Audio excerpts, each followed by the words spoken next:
Tesla, SpaceX এবং সামাজিক যোগাযোগ মাধ্যম এক্সের মালিকানা ইতোমধ্যে ইলন মাস্ককে বিশ্বের সবচেয়ে ধনী ব্যক্তির স্থানে প্রতিষ্ঠিত করেছে।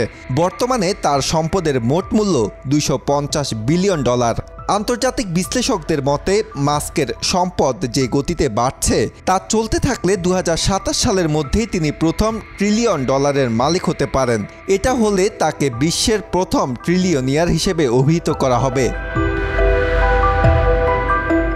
তবে ইলন মাস্কের এই অভূতপূর্ব সম্পদ বৃদ্ধির পথে দুটি বড় প্রতিদ্বন্দ্বীও রয়েছেন, এনভিডিয়ার সিইও জেনসেন হুয়াং এবং ভারতের শীর্ষ ধনী ব্যবসায়ী গৌতম আদানি। বর্তমানে হুয়াংয়ের সম্পদের পরিমাণ $104 বিলিয়ন এবং আদানির সম্পদ $111 বিলিয়ন।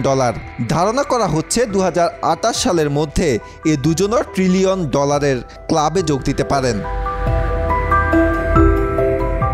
মার্কিন সংবাদ মাধ্যম ব্লুমবার্গের এক প্রতিবেদনে বলা হয়েছে, প্রতি বছর ইলন মাস্কের সম্পদ 110% হারে বাড়ছে।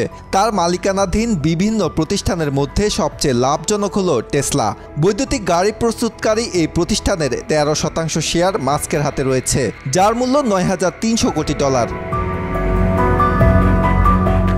টেসলা থেকে আসা মুনাফার ধারাবাহিকতা অব্যাহত থাকলে 2027 সালের শেষ নাগাদ মাস্কের মোট সম্পদ $1 ট্রিলিয়ন ছাড়িয়ে যেতে পারে বলে ব্লুমবার্গ জানিয়েছে। তবে টেসলার গতিপথ একদম মসৃণ ছিল না।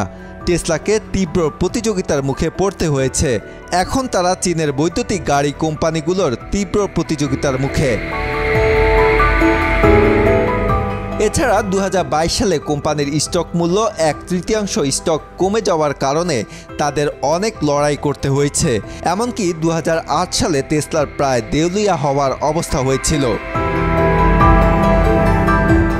যদিও মাস্কের সম্পদের বৃদ্ধি চমকপ্রদ, তবে তার ব্যবসার গতি প্রকৃতির উপর নির্ভর করছে ভবিষ্যৎ।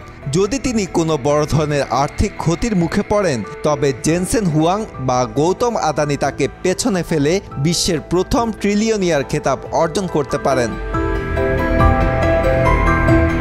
ডেস্ক নিউজ, বাংলাদেশ প্রতিদিন।